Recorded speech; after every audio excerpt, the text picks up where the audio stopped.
Hi, I'm Lauren. I'm originally from Scotland, but I now own a fabric shop in Birmingham, and for my creative tutorial I'm going to show you how to make this really gorgeous memory quilt, and I'm going to be using old babygros to do that. So if you've got kids at home, and as you'll know, babies grow out of babygros very quickly and it seems a shame to get rid of them. So I'm going to show you how to cut them up and put them all back together again to make a really beautiful quilt. So I've got one ready made here. So as you can see, it's nice and colourful. I'm going to talk you through the steps to make your own. So first of all, I've got my little baby quilt here, which is no longer needed, but we're going to cut it up to make up the squares. So what you want to do first of all is just cut up down the side. So along that side seam of the babygro, you're just going to start cutting it right open like that, up to the shoulder and then into the neck, and this will mean that it can open out into a much flatter piece of fabric.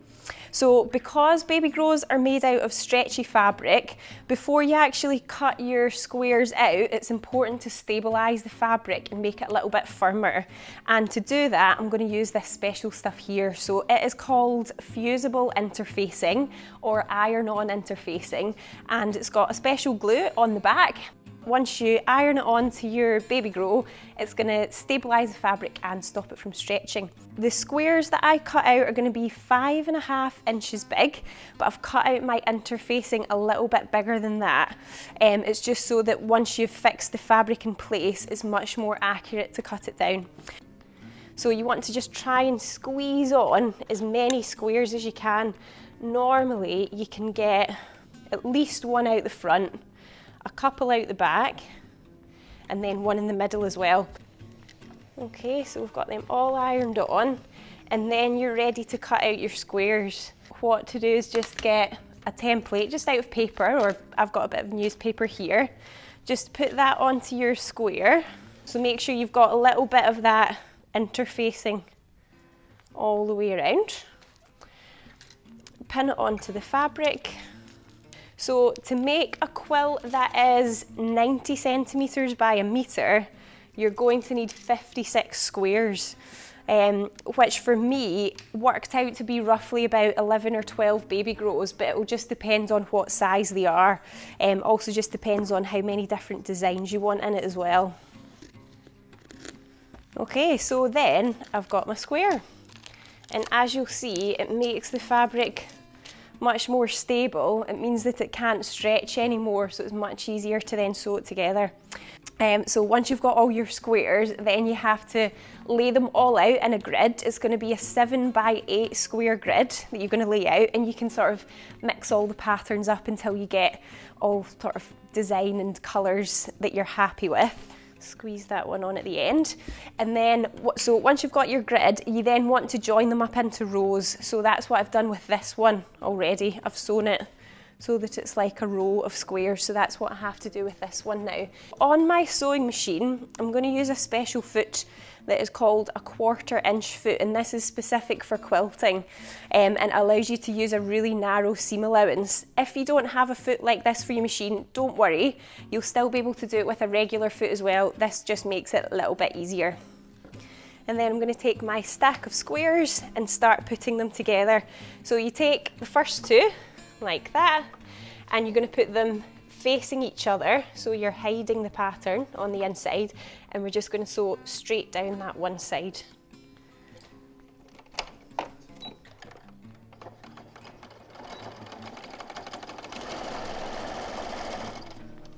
So once you have all your squares sewn together, then you're ready to into the row.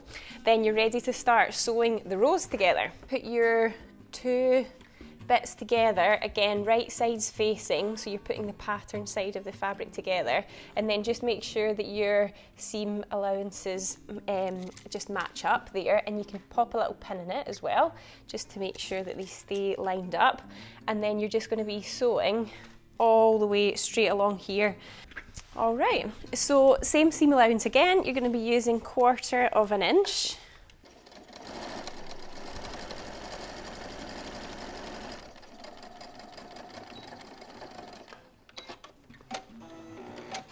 So once you get to the end of sewing that row on, then you're just ready to line your next one up. So you can see, just take these pins out, you can see that the final size of the quilt is starting to come together nicely. So we've got this one last row to put on. So again, in the same way, just put your fabric right sides facing, match it up at the seam line there, pin it, and then sew all the way across.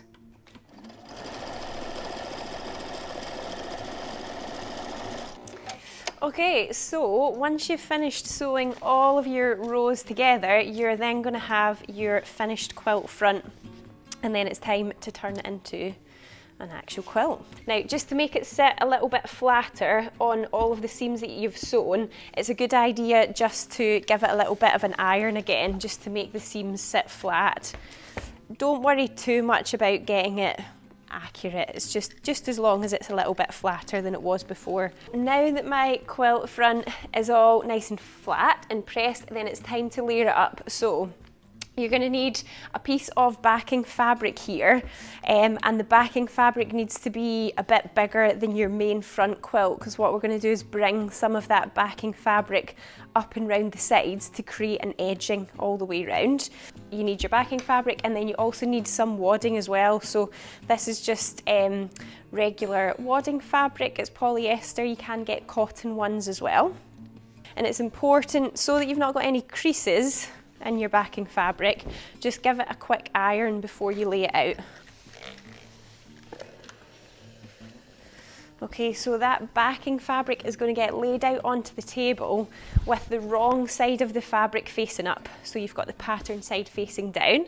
Then on top of that, you're going to put your piece of wadding, then put your wadding on top, like that, and then your quilt top is going to go on both of those layers so that the wadding is in between.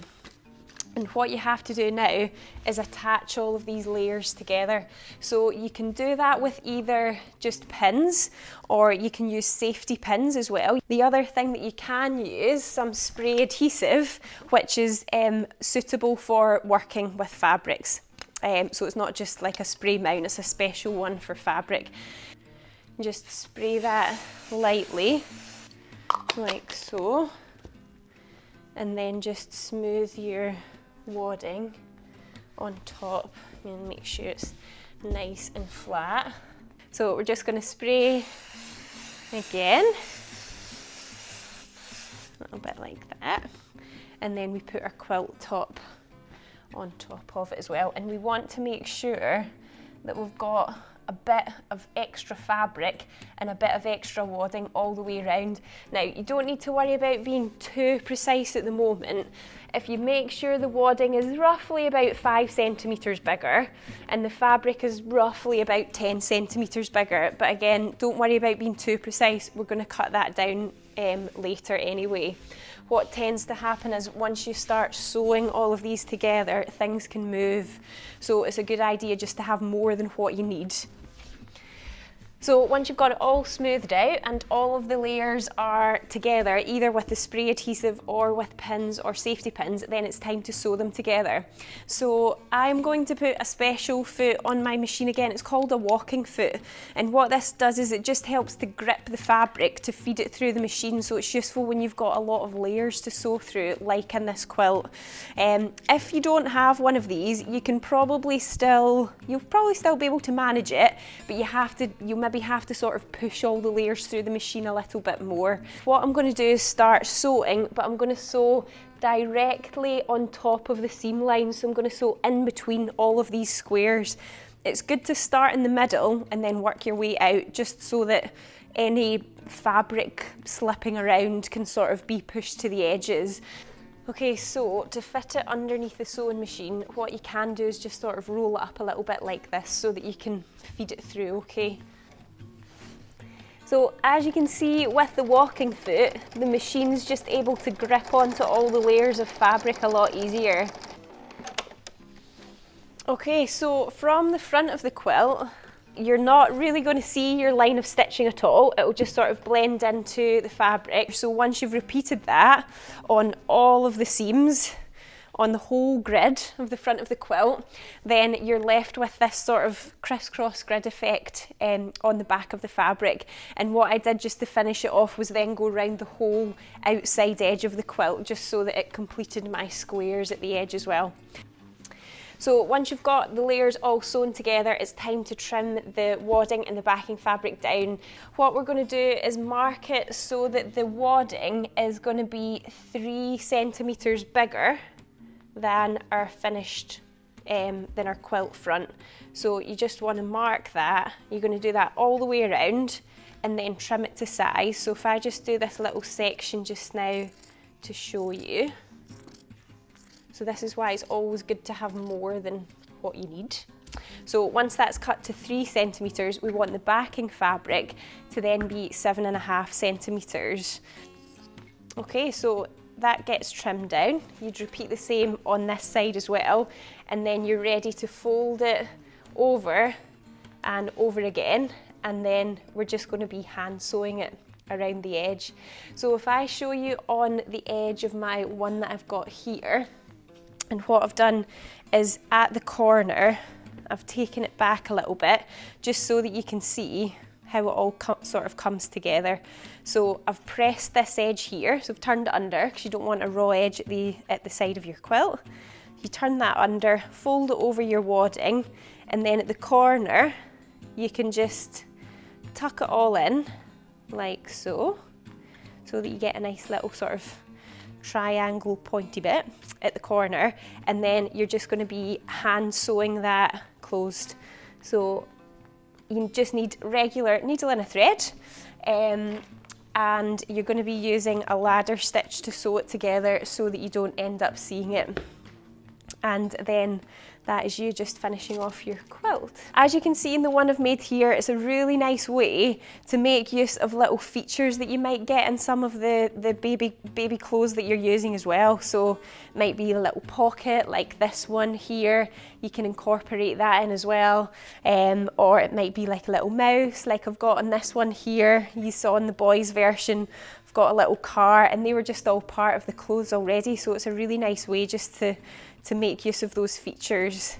So it might be like a special babygro that was given as a gift, and then it just gives you a chance to use it. We're then just working between the fold that you've pressed in the backing fabric, taking a little stitch, and then same again in the quilt front, so that all of our raw edges are hidden to the inside.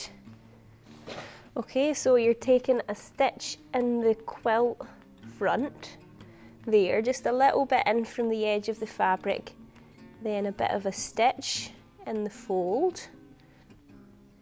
So you just repeat that all the way around the edge of the quilt, just to finish it off, and then once you're done, that is you finished your beautiful baby quilt full of memories of all your little boy or girl's clothes.